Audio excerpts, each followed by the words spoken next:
All right, let's go ahead and get started.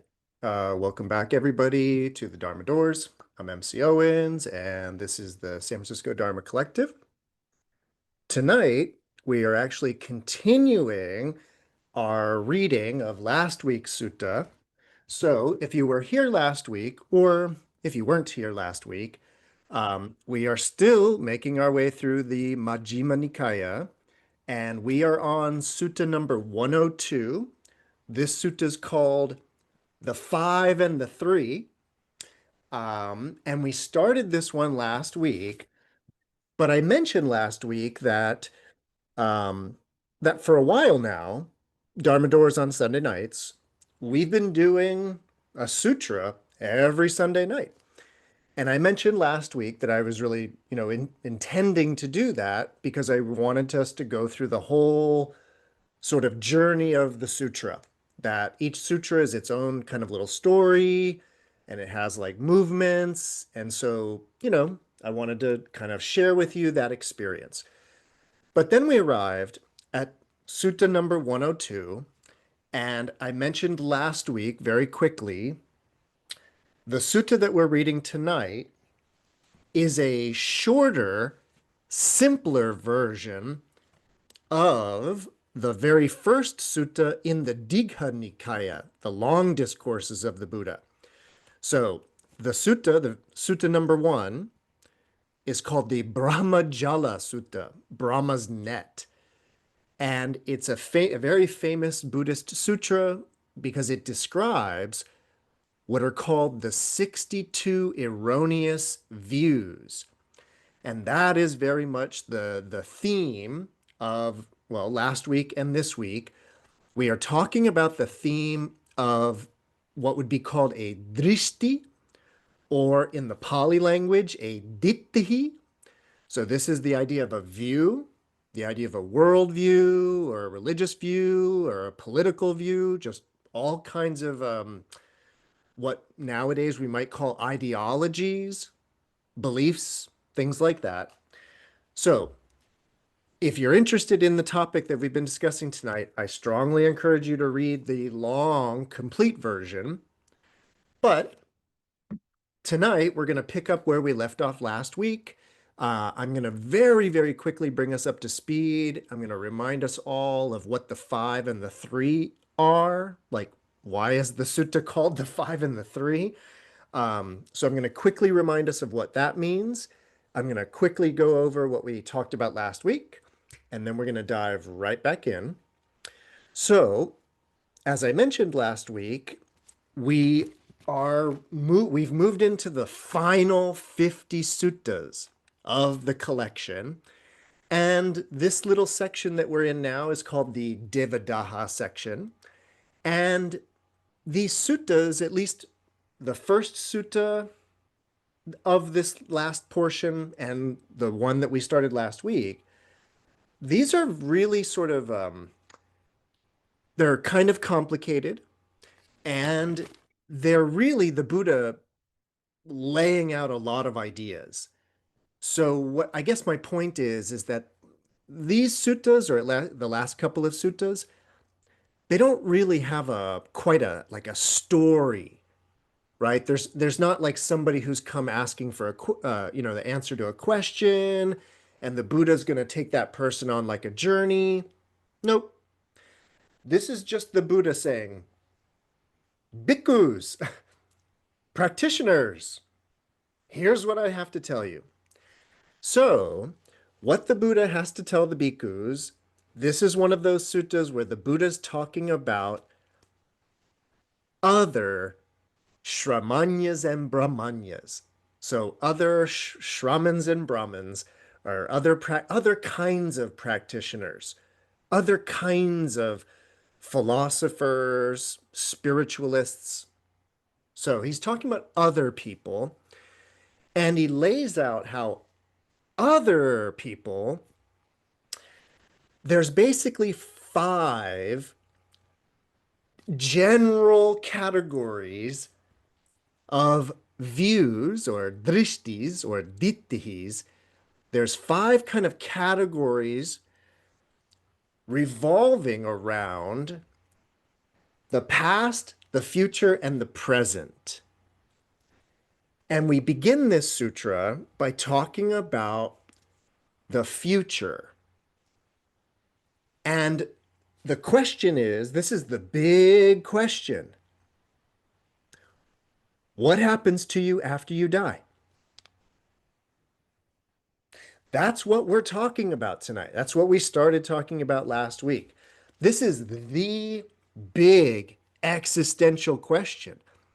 This is what is underlying all of religion, all of philosophy, all of everything. So these are big questions that we're talking about. And so what the Buddha says is briefly, he says, well, there's kind of basically 5 views that other people have regarding the self after death. And one idea is that the self after death is consciously aware of what's like happening after death. It's perceptive. It has samya. It has perception. Another view is that it doesn't have perception. Meaning there is sort of something after death, but you're not aware of it. You're kind of in an unconscious state. And then, oh, and I mentioned this last week, allow me to clarify again.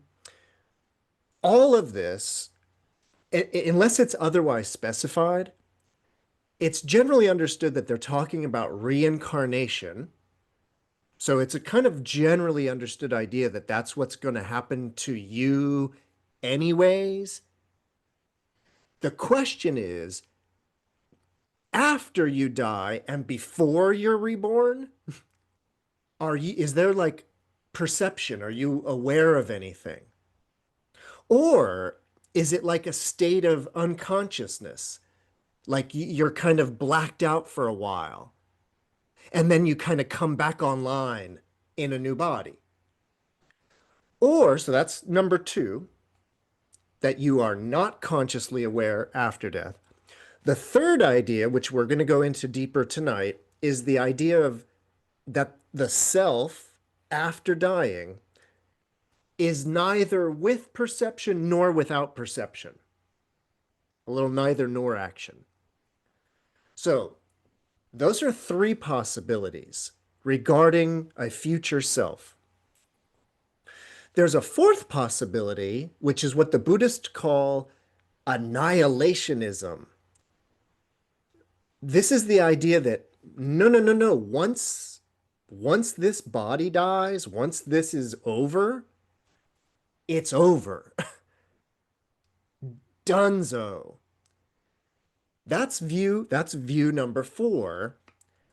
And view number 5, which we might not even get to it tonight. It depends on how quickly we move through this. But the 5th and final view is the view of what the Buddha describes as people having the view of, I'm in nirvana right now. And that is not exactly clear what the Buddha means by that until the end of the sutta, by the way. So all we know is that when the Buddha first describes, he says, some people assert nirvana right here and now. I'm in nirvana right here and now. There's no future me, and there's no annihilationism. So that's view number 5. That one's very complicated, so hold off on that. Now, just to explain the title, the Buddha says those first 3 views regarding the self, either conscious or not conscious or neither nor, they're basically the same. So that's one view. The annihilationism is another view. And the idea of I'm already in nirvana. So that's the 3 views. So he reduces the 5 views to 3 views. And that's the 5 and the 3. Then what he does is he begins to say, Now, regarding the idea that after you die, the self is consciously aware. So, view number one. Well, for those who hold view number one, that there is sort of life after death, some people say that that life, that self, is material, is like made of rupa or made of form, made of the four great elements. Other people say it is immaterial, that it is more like the mind, more like consciousness. It doesn't have a form, it's formless. Or some people say that that self after death is both physical and mental. It is both with form and formless. And I reminded everybody that a general view, a generally accepted view, is that you already are partially material, partially immaterial. This is what we call the mind-body problem in Western philosophy. So in the Buddha's time, there were philosophers who had the same mind-body idea, and there were some people who held that after death, the self is part material, part immaterial. There's also a view that the self after death, that's consciously aware, by the way, is neither material nor immaterial. Perhaps some other mode of being that we don't even know about.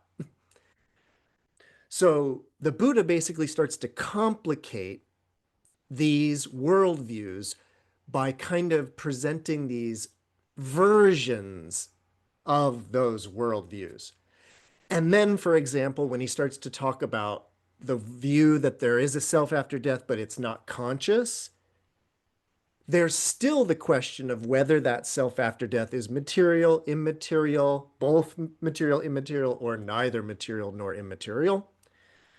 So the Buddha goes through those, or I should say last week, we went through the first two of the five views. And the Buddha dismissed both of those. I'm not going to fully explain the Buddha's logic for dismissing those because we're about to go through it again regarding the third one. So if you really have questions about those first two views or that complex of views, you can go watch last week's video. Otherwise, we're going to pick up where we left off last week. If you have the Wisdom Publication Edition, we are, let's see, I think we're on section number 8. And it starts like this. The Buddha says, bhikkhus. So those recluses and Brahmins, those Shramanyas and Brahmanyas, who describe the self as neither percipient nor non-percipient and unimpaired after death, they describe such a self that is neither percipient nor non-percipient and unimpaired after death. They describe it to be either material, immaterial, both material and immaterial, or neither material nor immaterial. So now we're talking about this possible idea that there is a kind of self after death, but what's going on, like what's going on with that self, can't be described as like consciously aware, but it can't be described as not consciously aware. So it's sort of neither with perception nor without perception. All right, so that's the basic idea, that it's a kind of a middle state between those in a way. And then that possible neither perception nor non-perception mind self could be either material, immaterial, both, or neither. And the Buddha then goes on to say, therein, bhikkhus, these, meaning these kinds of people that think this way about the self, these people criticize those other good recluses and Brahmins who describe the self as percipient and unimpaired after death, and they criticize those good recluses and Brahmins who describe the self as non-percipient and unimpaired after death. And why is that? Because they, meaning the people that hold this idea that the self is neither percipient nor non-percipient, because they say perception is a disease. Perception is like a tumor. Perception is a dart. And non-perception is just stupefaction. So the reason why they hold that the self after death is neither percipient nor non-percipient is because to be percipient of things, to be perceptive of things, is actually to be confused. That's actually a problem. It's like a perception is like a disease. So a liberated, purified soul or self after death is not participating in the disease of perception. But they also think that to be in a state of non-perception is to be just like a rock, to just be nothing, to be in a state of stupefaction. So that's why they hold this neither perception nor non-perception view. All right. So that's why they say, and that's why they say that the self after death being neither percipient nor non-percipient, they say that is peace, that is peaceful, that it's sublime, that which is to say, the state of neither perception nor non-perception in the self after death. That's what they say. The Buddha, though, the Tathagata, the thus come one, the Tathagata bhikkhus understands this way. Those good recluses and Brahmins who describe the self as neither percipient nor non-percipient and unimpaired after death describe such a self, neither percipient nor non-percipient and unimpaired after death, to be either material or immaterial or both or neither. If any recluses or Brahmins describe the entering upon this base to come about through a measure of formations, through a measure of habit, through a measure of conditioning, regarding what has been seen, heard, sensed, and cognized, that is declared to be a disaster for entering upon this base. For this base, it is declared, is not to be attained as an attainment with samskara, with formations. This base, it is declared, is to be attained as an attainment with a residue of samskara, with a residue of formations. That, all of that, is conditioned and gross.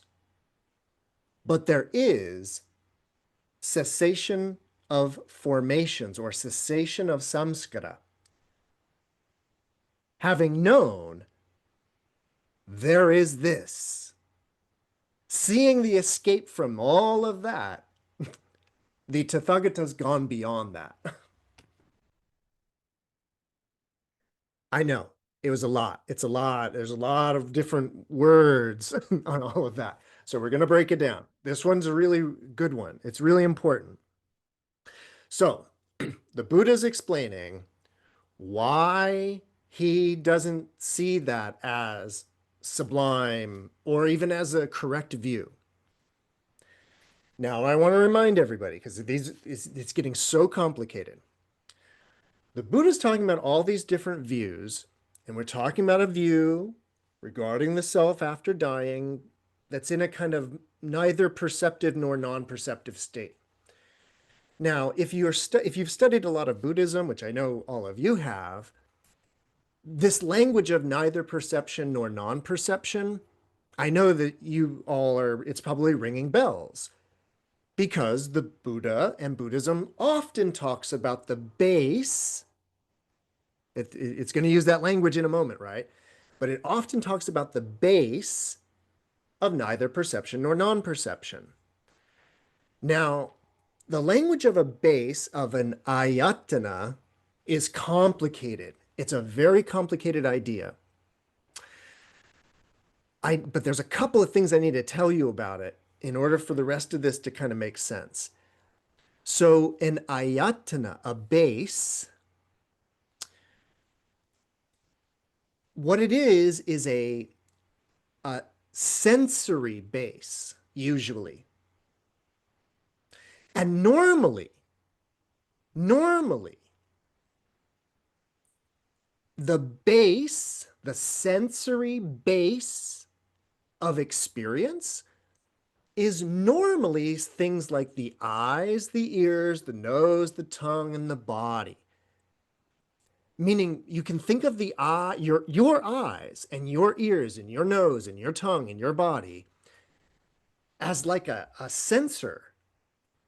And when things like light or sound or sense or flavors or resistance in the form of tactile objects, when they come in contact with the sensor, you're sensing things. So that's a base.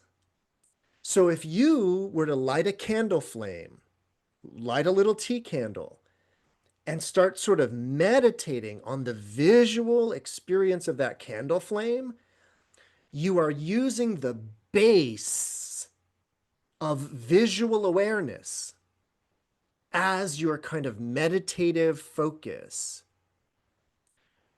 But what happens in the world of Buddhist meditation is that the base of experience ceases to be the sensory organs. You stop relying on what's coming in through the eyes, either because you have your eyes closed or you are just no longer attending to the visual field. Eventually, what can happen is, and this is where it gets really subtle, eventually the base of your experience can become the base of infinite space. And then it could go even deeper to the base of infinite consciousness, then even deeper to the base of infinite nothingness, and then even deeper to the base of neither perception nor non-perception. But the most important thing that you kind of need to understand about this is that when they're talking about the base of space, for example, the first level of this, when they're talking about the base of vacuous, empty space as being the base of your experience, I don't think it's wise to think of it as like a space body. It gets a little sci-fi. But I do want you to understand that when they're talking about the base of infinite space, it used to be the base of your eyeballs, the base of your nose, the base of your body. That used to be the basis of experience. But when you're in these deeper meditative states, the base of experience is empty space. So these are subtle. Now, I'm telling you all of this so we can make a little bit more sense of what the Buddha is saying. So the Buddha is now referring to that base, and he's referring to the base of neither perception nor non-perception. And what he says is, if any recluses or Brahmins, if any of these other people describe the entering upon this base of neither perception nor non-perception to come about through a measure, through even just the slightest amount of samskara, conditioned habitual formations regarding what has been seen, heard, sensed, and cognized, that is declared to be a disaster for entering upon that base. And why? For this base, the base of neither perception nor non-perception, it has been declared by the Buddha that it is not to be attained as an attainment with samskara, with conditioned formations. This base, the base of neither perception nor non-perception, it has been declared it's to be attained as an attainment with a residue of samskara. All right, we're getting there. We're getting there. So the last piece of the puzzle is this language of formations, or what I call conditioning, habitual formations, habits, habit energy. I know all of you know this, but for anybody else, remember that the basic teachings of Buddhism are about what are called the five aggregates. The five aggregates are the body of form, all the bodily organs, your eyes, your ears, nose, tongue, heart, spleen. That's the body of form. Then there's the sensations that you're experiencing through that body of form. Might be pleasurable, might be painful, might be neutral. But right now, what this is that body of form having those sensations and then perceiving whatever it's perceiving at the present moment. So what you're perceiving now is not what you were perceiving last week. So you are what you're perceiving right now with this body based on these senses. Now, the fourth skandha, the fourth element of this configuration called you, the fourth element is the way in which the body of form, your body of form, that body of form, the fourth aggregate is the way that it has been conditioned, the habits that it has. You don't have my habits. I am my habits. And from a Buddhist point of view, you are your habits, as well as that body of form and those sensations, whatever is being perceived. And now, if we take all of that, the body of form, sensing what it's sensing, perceiving what it's perceiving, but all of that is conditioned through habit and repetition over and over and over again, at any given moment, those four aggregates generate a state of consciousness. That's the fifth aggregate. This present state of conscious awareness that is kind of a product of all the habits of the body reacting to what it thinks it's sensing and perceiving. So that's our super quick review on what the habit side of this is, samskara. Now, that's lesson number one, is what is a samskara? What is a habit? What is a formation? I don't like this language of formation, but they use it a lot. So now that we know that, let's take well, first of all, that's number one. What is a samskara? Number two, what's really important from a Buddhist point of view is realizing that even the words that come out of your mouth are a product of habit. Your thinking is a product of habit. Thinking the way you think is a product of habit. Thinking you're you is a product of habit. Thinking you're a you, thinking like you're a being, is a product of habit. Okay, so that's the role of samskara. So based upon that, what is being said, what the Buddha is saying here, is that if one wants to attain the base of neither perception nor non-perception, so the fourth and most exalted of the formless samadhis, if you want to attain that, you will not be able to attain it by adding something meaning you're not going to see something and it's going to then put you into the state of neither perception nor non-perception. You're not going to hear something. You're not going to smell something. You're not going to taste something. You're not going to feel something. You're not going to think something. Because that would be the language of entering upon this base, coming about through a measure of formations regarding what has been seen, heard, sensed, and cognized. So conditioned habits based upon sensory stuff is not going to get you there. That's an utter disaster, the Buddha says. What is happening is that as you move through the four jhanas of form, and then the base of infinite space, and then the base of infinite consciousness, and then the base of infinite nothingness, as you move through that process, you are relinquishing and letting go of habitual tendencies.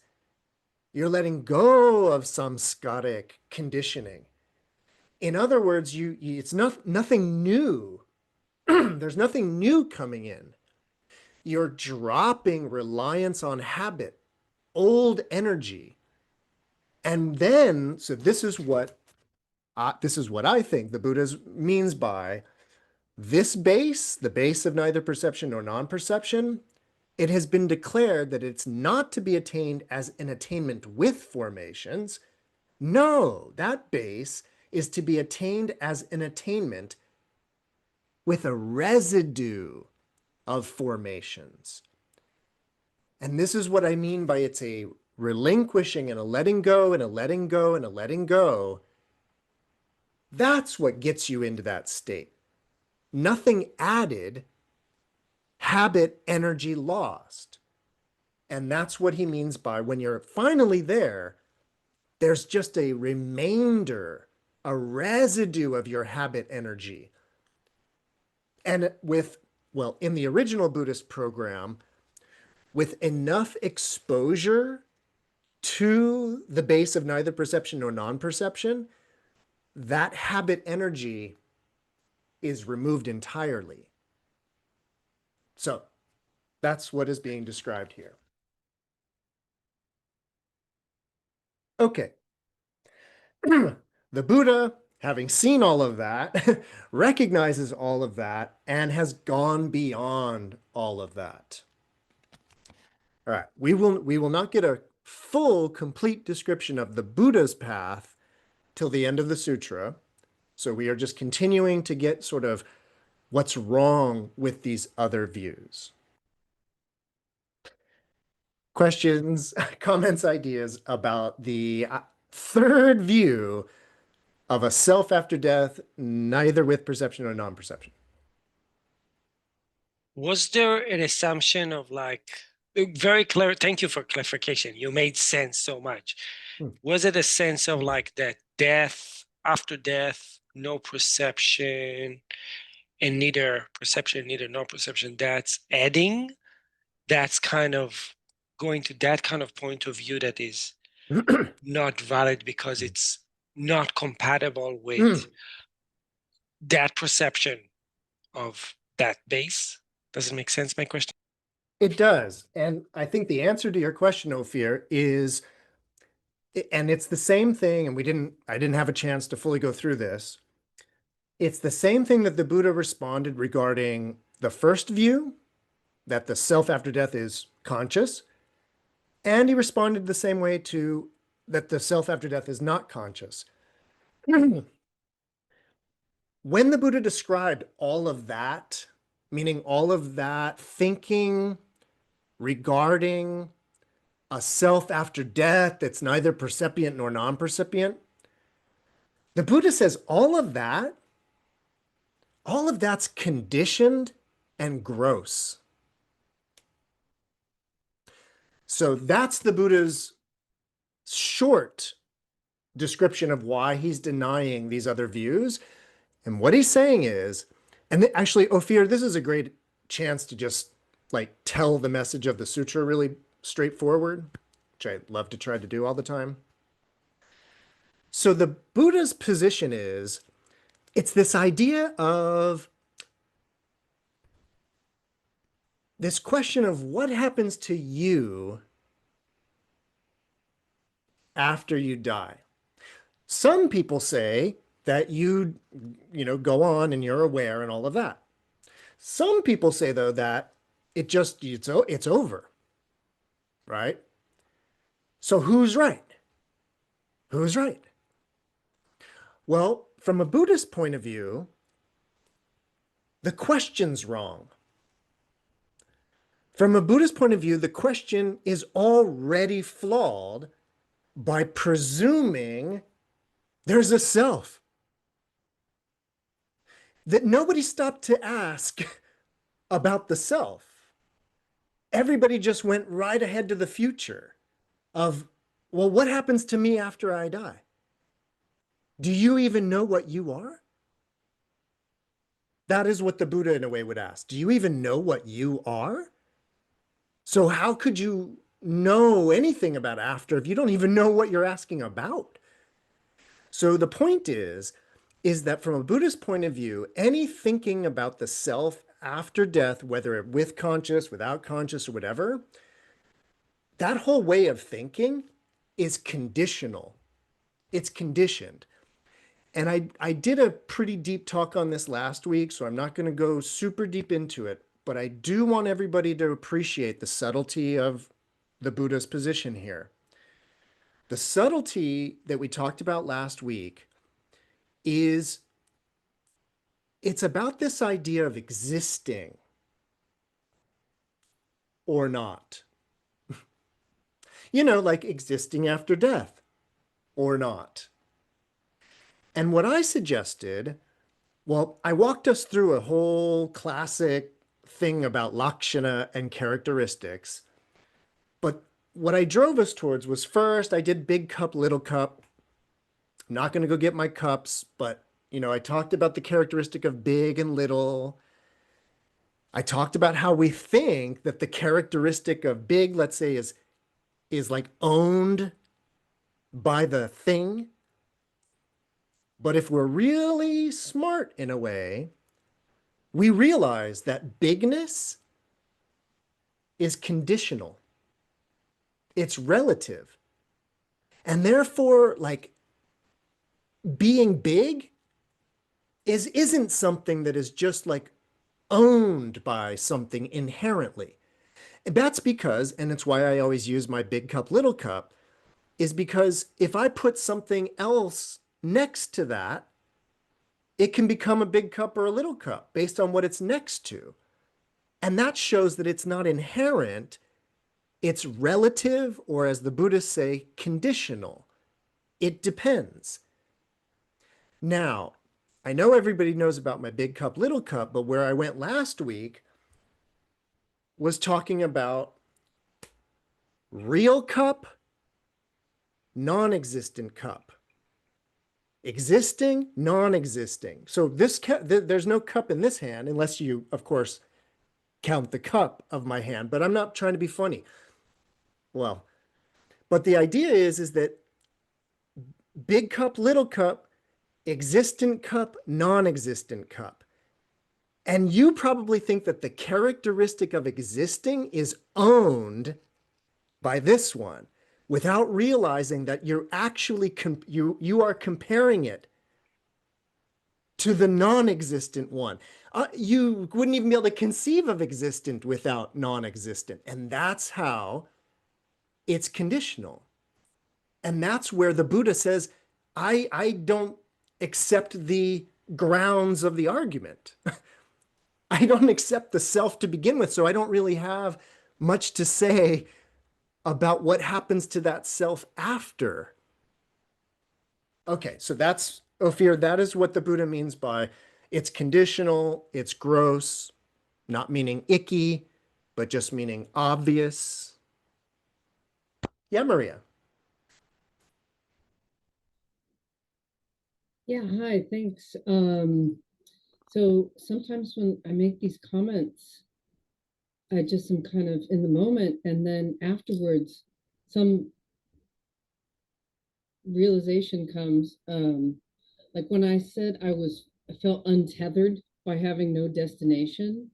I realized after the fact that it was just this non-existent self freaking out about the fact that it doesn't exist and there isn't anything that persists. So, and then the last time I made this comment, you know, if it doesn't exist, then what the hell is it? And I realized that that's not the right question. And you know, of course, it implies that there's a self, but I just want to add that it also implies a whole bunch of other stuff, like that time is real, and that aging is real, and that there's birth, and that there's death. And so, like, whoa, wait a minute. So yeah, holy shit. Insight after last time, and that's usually how it goes. Excellent insights, Maria. There's a cascade of dependent origination there, and it really is beautiful. Realizing, for example, time always pertains to something, the time of something. And if there isn't that thing, can you even conceive of time? But dependent origination is about understanding that as soon as you have asserted, say, self, there is the cascade of time, life, death, existence, non-existence, and they are as real as anything else. But it's a dependent origination, like two reeds resting against each other, as the Buddha says. Okay, everybody, I'm very excited to get to this next one. So the next one, the next section is going to be what would be the fourth of the five. This is the annihilationist view. I want to remind everybody I think we're not going to get a full description like in the beginning. So this is just the description that once this is done, it's done, right? So this is what we would kind of in the modern kind of philosophical world, we might call scientific materialism or just materialism, nihilism. But nihilism is tricky, by the way. I get asked this question a lot about nihilism. You know, nihilism is like a late 19th century European philosophical movement. And it has a lot of overlap with what the Buddhists call annihilationism. But you just kind of need to know, and this is just a little quick philosophy lesson. So the Buddhists that we are about to talk about, or the non-Buddhists, because they are other Shramanyas and Brahmanyas, they hold this idea of annihilationism. And it's the idea that once this falls apart, like molecularly or materially, it's the idea that there's just no more. It's done. And that is a kind of you could call it kind of a scientific view, right? Again, it's the kind of materialist view in that way. What we need to think about, though, just very quickly, again, this is a little parenthetical aside. What happens is that a similar idea of annihilationism, I mean, it's not hard to conceive of the idea of annihilationism, is my point. It's very, I think even a small child would eventually be able to conceive of that idea of, because they see things go out of existence all the time. And there's a presumption of, wait, am I going to go out of existence? Period. So annihilationism is not some sophisticated philosophy. My point is, though, is that in the late 19th century, based upon a kind of hyper-scientism, where there were all these scientific discoveries being made about all kinds of things at the end of the 19th century, this kind of way of thinking, of a very like rigid scientific way of thinking was very popular. What happens is that annihilationism, this view that things just kind of fall apart, it has potential moral implications, like why you should do something good or not, right? If everything is just headed towards destruction, how could destruction be bad? So morality gets tricky in annihilationism. Nihilism is a particular form of philosophy that's actually much more about moral philosophy than it is about a kind of scientific worldview. It's based on a scientific worldview, but it's more existential in terms of like, what does it mean that I'm just going to die? That type of thing. So I just want to mention that nihilism is its own thing, and it's not exactly the same as annihilationism. But everybody basically understand what we're talking about? And don't forget what we just talked about the self, no self. So there is no self to just be destroyed. This is the good news of Buddhism, right? That if there's no you, there's no dying in that way. So, yeah, Noe. Where do I go when I sleep? This is this is nihilism. I don't know. There is no me to go. All of a sudden it says dream, rapid eye movement, dreams, oh, hot dogs, whatever. And then I wake up and I Sure. start the day. So thank you. This is it. From a Buddhist point of view, and I gave you the quick lesson, there's the 5 aggregates that dictate the emerging of states of consciousness. In a dream state, there's still a body of form, sensations, perception, conditioning, and consciousness. It's just a different flavor of emergent conscious awareness. So just a little Buddhist idea of dreams. But now to the fourth view of annihilationism. So therein, bhikkhus, those other recluses and Brahmins who describe the annihilation, the destruction, and extermination of an existing being at death, well, those people that are annihilationists, they criticize those other good recluses and Brahmins who describe the self as percipient and unimpaired after death, and they criticize those good recluses and Brahmins who describe the self as non-percipient and unimpaired after death, and they criticize those good recluses and Brahmins who describe the self as neither percipient nor non-percipient and unimpaired after death. Why is that?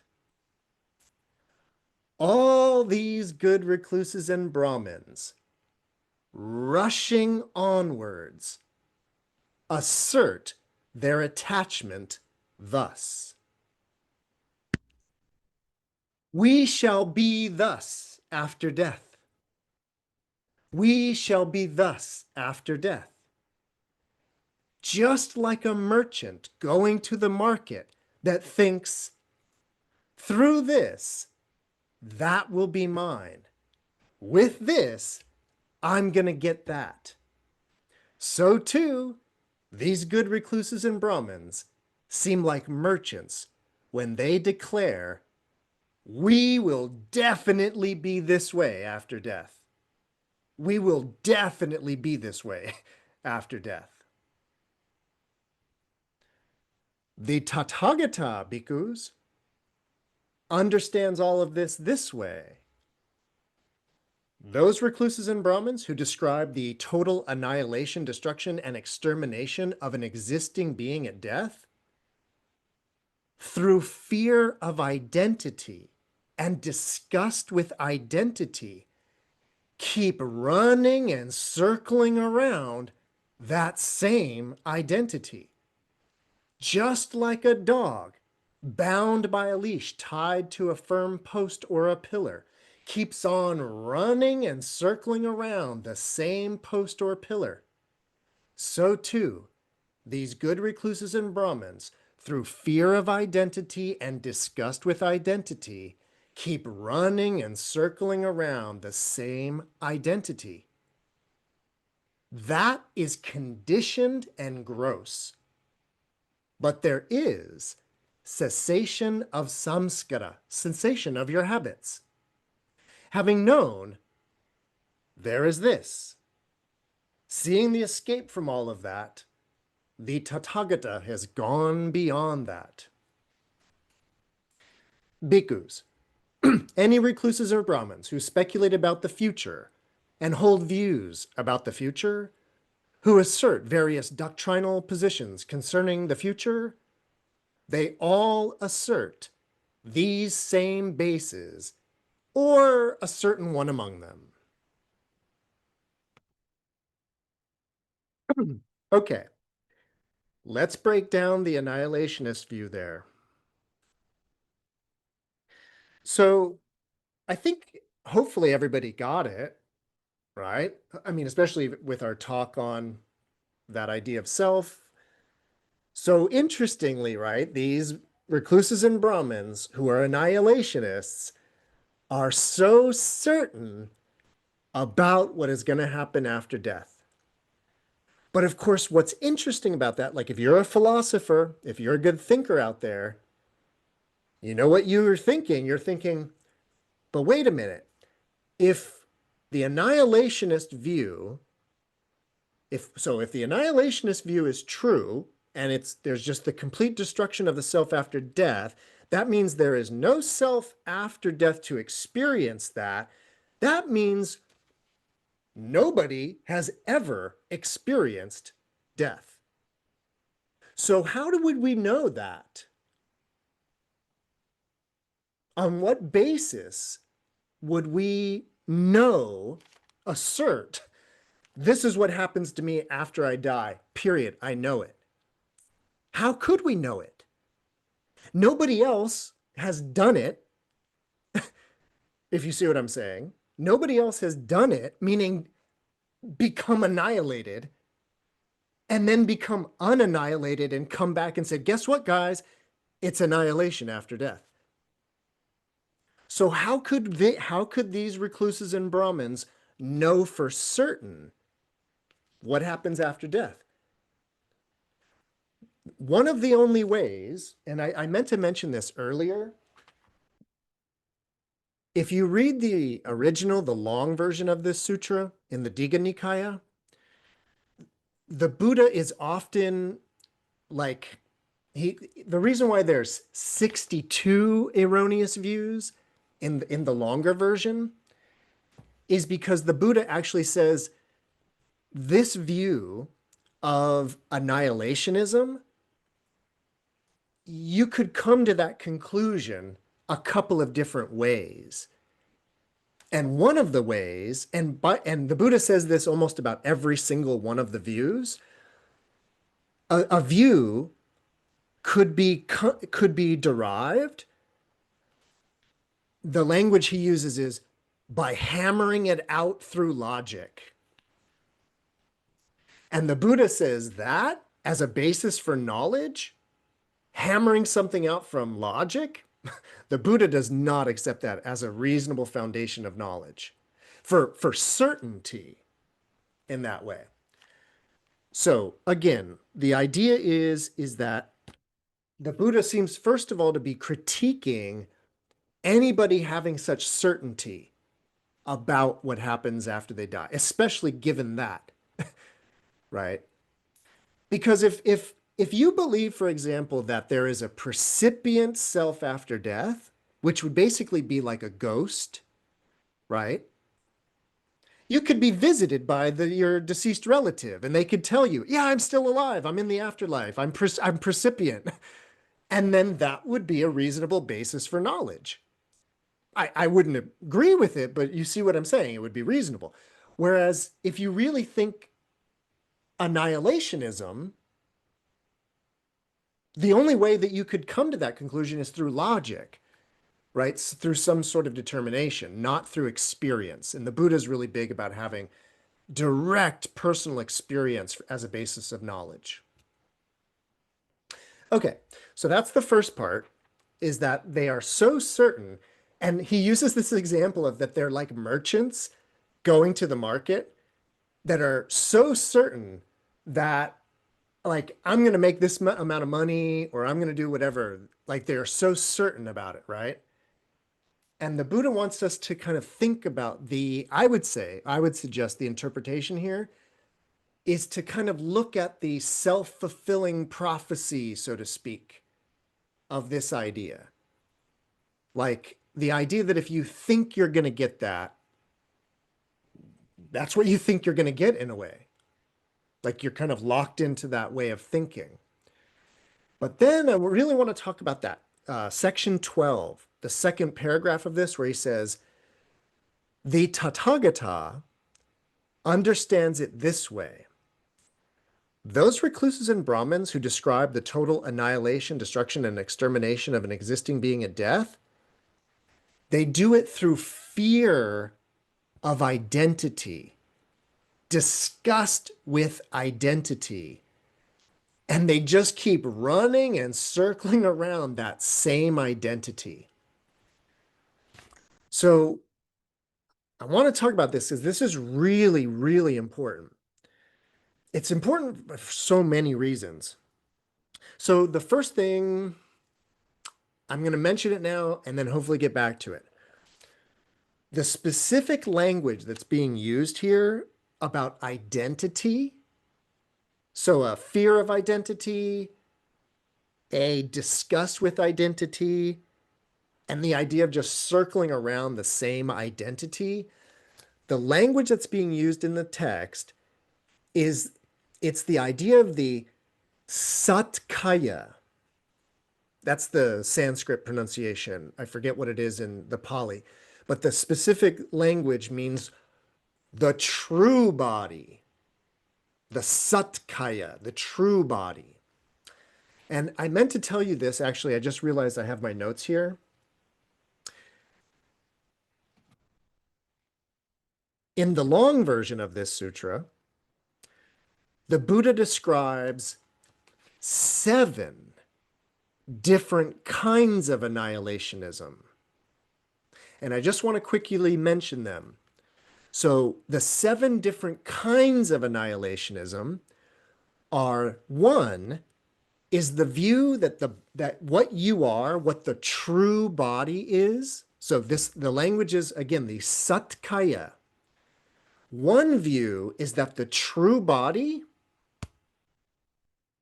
is this one, the physical one. The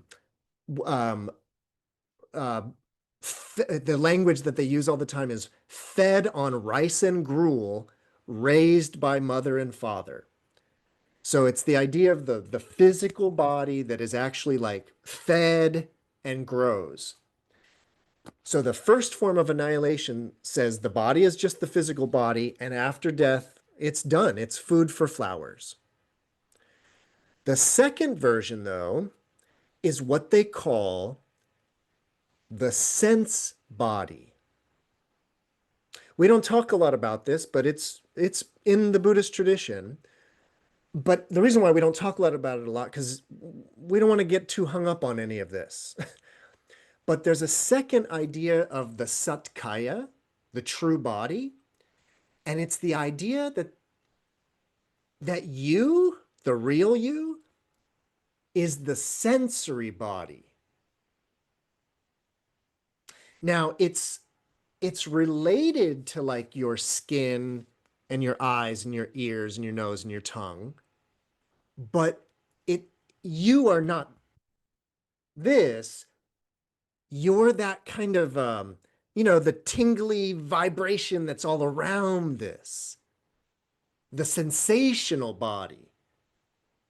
But the annihilationists say, once this physical body's done, there's no more sensory body either. And so it's another form of annihilationism. The third possible form of annihilationism is what they call a mind-made body.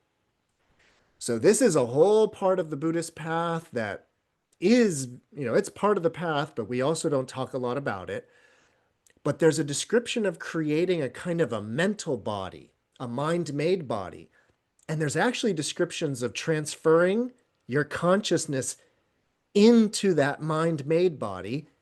And that mind-made body is basically an astral body that can go cruising around sort of ephemeral astral planes.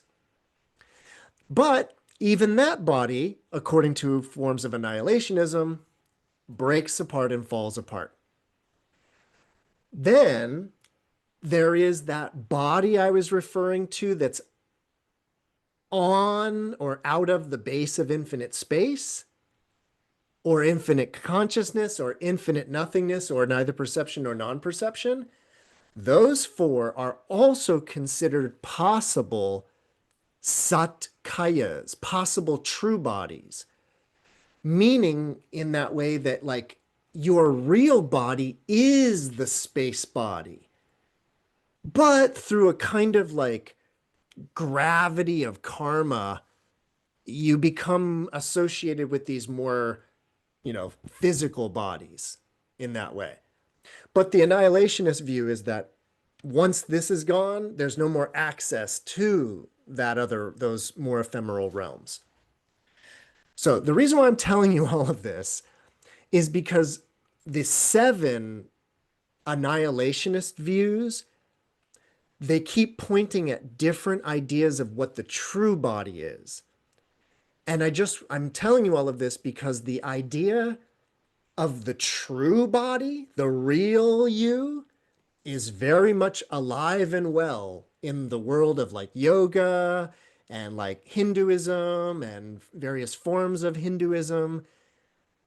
The search in the yoga Hindu tradition, the search is for the true self, the satkaya, the real body.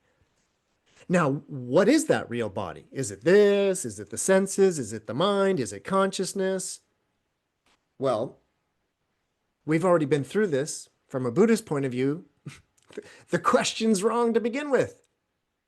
The question is presumptive to begin with, right? But I just want you to know that that's what's being referred to by the identity, that it's the idea of the true body. And it could be this one, or it could be a spiritual body, right? It could be the Atman, basically. Now, what he says is that those good recluses and Brahmins describe the annihilation of the existing body at death. They do that through a fear of the Satkaya. They do that out of a disgust with the Satkaya. This is what, by the way, if you have read, and I hope you all have, but if you've read the very, very, very first sutra, the very first teaching of the Buddha, the turning the Dharma wheel sutra, the Buddha, in that very famous first teaching, he lays out the famous Madhyamika, the middle path. And in that sutra, the Buddha describes the middle path as the middle path between self-indulgence and self-mortification. This is definitely something that we do not talk enough about. What it is that one kind of problem is sensual desire, the desire for pleasing the body, either with food or drugs or sexuality or entertainment or whatever it is. But it's the idea of sensual indulgence. Normally, when I'm teaching Buddhism or we're reading about Buddhism, we are normally being kind of warned against the excesses of sensual pleasure. But what we don't talk enough about is that in the same first teaching of the Buddha recognized that there was equally a problem with what he calls self-mortification. wanting to do self-harm, wanting to delete oneself, wanting to not live. That's just as much of a problem as wanting to live in that way, of like craving the desires. So in other words, a kind of addiction to things of this world where all you want is the pleasures and as much of it as you can all the time. Yeah, that's a problem. But it's also a problem to be all bitter and pissed off about everything and to actually not want any of it. That's also a problem. The middle path is this one that doesn't want to like cling and grab, but also isn't all bitter and mad about everything either. So that is a very important part of this middle path. And the idea of self-mortification, that's what's being referred to here as the people that are annihilationists out of a fear of self-identity, a disgust with it. But here's the most important thing. These people who have this annihilationist view because of a fear of identity or a disgust with identity, the Buddha's like, don't you get it? Your view is keeping you bound to this view of identity that you supposedly don't like.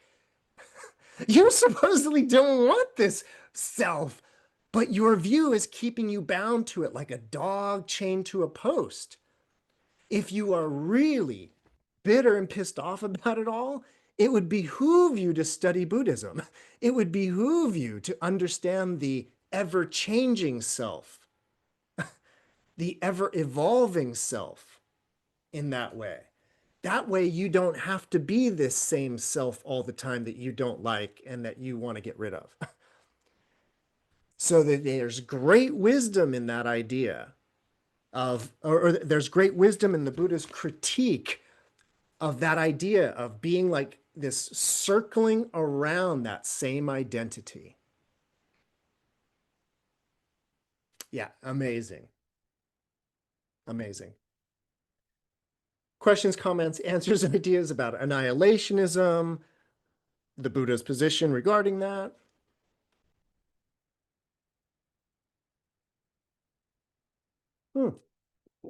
Noe. Thank you. Wow. You said before a class, this is what I was.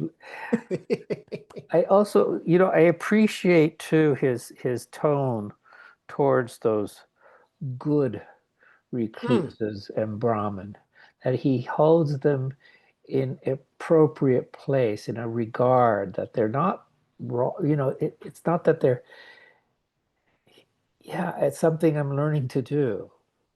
Either this or that. You're right or you're wrong. He just holds it. This is who they are. They're good people. They don't understand. Mm-hmm. And sometimes I feel I get pushed into a this or a that. And so I have to examine that. But I always remember they're good people. They're my friends. We just need to come to an understanding. Thank you. Excellent comment, Noe. I think it's a very, especially, we're doing all this talk about views, this kind of, and so it's really, Noe's comment, I think, is really wise in that way of acknowledging and seeing how the Buddha, because these people are doing good. Like they're trying to do the good work in that way. So they're out there not killing, not stealing, not lying. They're practicing, they're doing the good work. And I think, Noe, again, it's really important to recognize that, especially of all these kind of religious traditions and things like that. And even though you might not agree with the ideology, but look past the ideology and see, are people still just trying to do good and be good people and be nice to each other? Who cares what the ideology behind that is at a certain point? So, yeah. All right. Okay. So let's do this. Yeah, so we got through those sections. Let's do this. So because this is going to spill over into a part 3 anyways, let me just say a few things, because that was a lot of intel. A lot of Dharma intel on that. So let me just quickly kind of set up what's going to happen next week. So this little sutta here, the Buddha is talking about these views of these good recluses and Brahmins. And he started by talking about the views, the ditthis or drishtis that they have regarding what's coming, regarding the future. Now, the Buddha's going to shift gears and he's going to start talking about the past. And we have a long list here. So this is on paragraph 14 or section 14 where he says, bhikkhus. There are some recluses and Brahmins who speculate about the past and hold drishtis, hold views about the past, who assert various doctrinal positions concerning the past. For example, some assert the self and the world are eternal. Only this is true. Anything else is wrong. And then number 2 is going to be that other people assert that the self and the world are not eternal. And that only this is true. Everything else is wrong. Some people are going to assert that the self and the world are both eternal and not eternal. And that only that is true and nothing else. And some people assert that the self and the world are neither eternal nor not eternal, and that only this is true and everything else is wrong. And then we're going to talk about some other stuff regarding the self and world, about it being finite or infinite, but let's just sort of quickly talk about the general ideas. So next week, we're going to be talking about the past. So if you've been paying attention, especially tonight, you're probably already thinking, there's a problem with thinking about the past in that, from a Buddhist point of view. But if if you're not there yet, if you still maybe think in terms of the past, then what they're talking about, and this is what I introduced quickly last week, these ideas of a drishti or a ditthi. This is a drishti is big because it's like, it's what you think is going on here.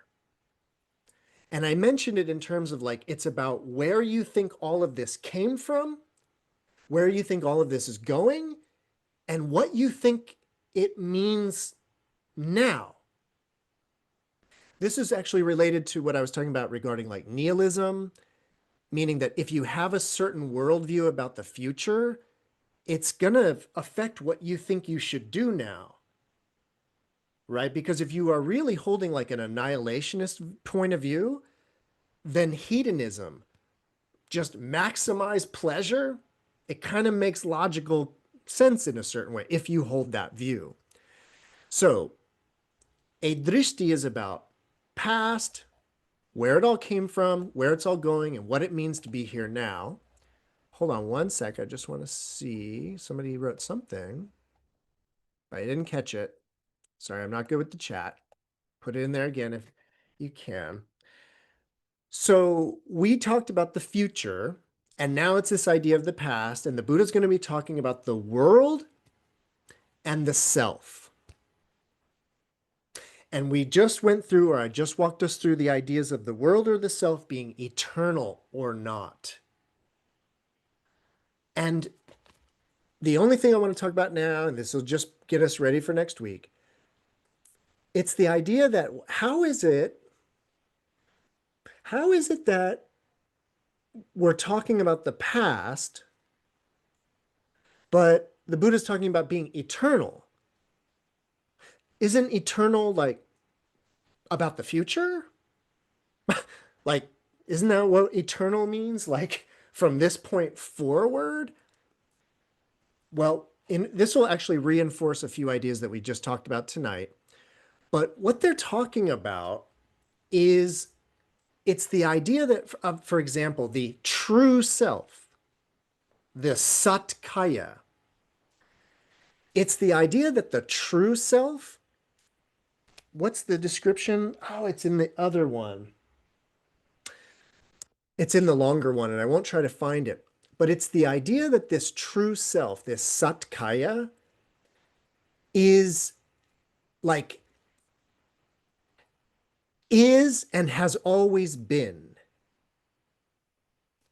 And even though, for example, this version, this you, even though it might have a certain hair color,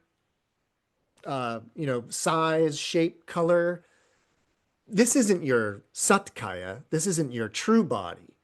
This is just the like a clothing in a way. So the idea of a true self, a satkaya, is that it's what's underneath all the clothing. But it doesn't change. It's the true self is like eternal, meaning it has always been and always will be. So I just want you to kind of prepare that for next week. We're going to go deeper in talking about notions of the true self. And the reason why I wanted to at least give you a hint of what is going to come next week, but I wanted to tie it in with what we just talked about. And what it is it's about this idea of the real self. A lot of, again, I mentioned about yoga, Hinduism, but even other religions, they have this idea of the real self. Yeah, not this exactly, you know. And then this is where you get into ideas of like a soul or an Atman or the Satkaya or all these things. And I guess the thing that I wanted to bring this back to as like my concluding remarks tonight, I wanted to bring it back to like it's about how subtle Buddhism is.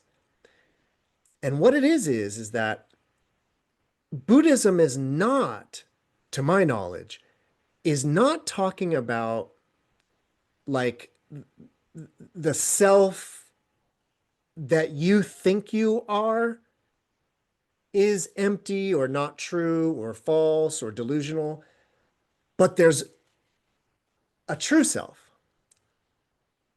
Like that idea that, oh, the whole Buddhist no self, empty self thing is about just the conventional, like little s self. No, the whole point is about that idea of the true self. And the reason why I'm bringing it back to that is that that's what both the long one and our short one, they're talking about like any ideas of self, material, immaterial, conscious, not conscious, on this plane of existence, some other plane of existence. The Buddha saying, none of those. Just want to kind of remind everybody that the teaching of no self is really deep and subtle in that way, because it's actually talking about that actual, what I would call from a Buddhist point of view, the appropriation of experience. Appropriating experience. It's a mental habit of like owning experience. It's my experience. These are my words. These are my ideas. Me and mine, me and mine. There's another way to do this. There's another way to do this that is not through that lens of me and mine. So that's all I wanted to do. Get you prepared for next week. Excellent. So Jay asked the question, does the Buddha comment about people who are, it disappeared. I was so close. And it disappeared. I won't be able to find it. But it was about a question about, does the Buddha comment on people who are ambivalent? And indeed, this is why I definitely encourage everybody to read the longer version the first in the Digha Nikāya, the Buddha has a whole section for what we would call agnosticism. It's a whole section of the view that either it can't be known, like what happens cannot be known, or, and the Buddha has a funny term, he calls them eel wrigglers. And it's these people who, like, the view that they hold, it's a view of nothing can be known. So every answer is unanswerable.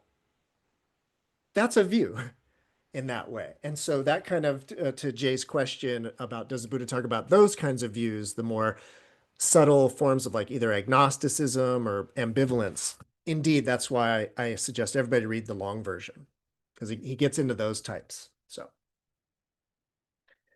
any other questions, comments, or ideas? Yeah, Robin. I think that the way that he described it, like the merchant, so that transactional way. So he was saying there's another way to do that. Yep. And so it's I don't, you know, it's foreign because everything seems so transactional. Is that sort, is it, I'm always curious about that. Is that sort of why the Buddha begs? Because he's, you know, it's not transactionally sort of, or I don't know, that it seems like somehow that's part of it. No, Robin, that's very insightful. Indeed, the whole thing about begging is it's all wrapped up in what they call right livelihood. And it's that idea that the Buddha is actually much more like I mean, it's complicated because they're different like financial systems, but the Buddha seems to be very concerned about like buying and selling and trading, usury, what we would call usury, profit, what we would call capitalism. There's suttas, not a lot of them, but they're out there where the Buddha definitely gets into that. And so, yes, Robin, my understanding is that the whole begging for food is so that it is not transactional. In particular, the Buddha is explicit about you can't even like do somebody a favor and then get food for the favor. And this is actually where I will be here too long, but Robin, this is actually where a lot of the Buddhist prohibitions against fortune telling, it was because fortune telling was a way to like, I'll read your fortune, you give me a little food. And so it wasn't actually about like the occult or some problem with fortune telling. It was actually that it was about doing an exchange for food. And the Buddha was like, no, no, no. It has to be somebody's like generosity. That's how this will work. You give somebody the opportunity to be generous, and that way you get fed and they get to practice. That's right livelihood. So, yeah. Great question, Robin, or great insight, great question. All right, on such a great question, on such a great note, I'm going to call it, that'll be it for tonight.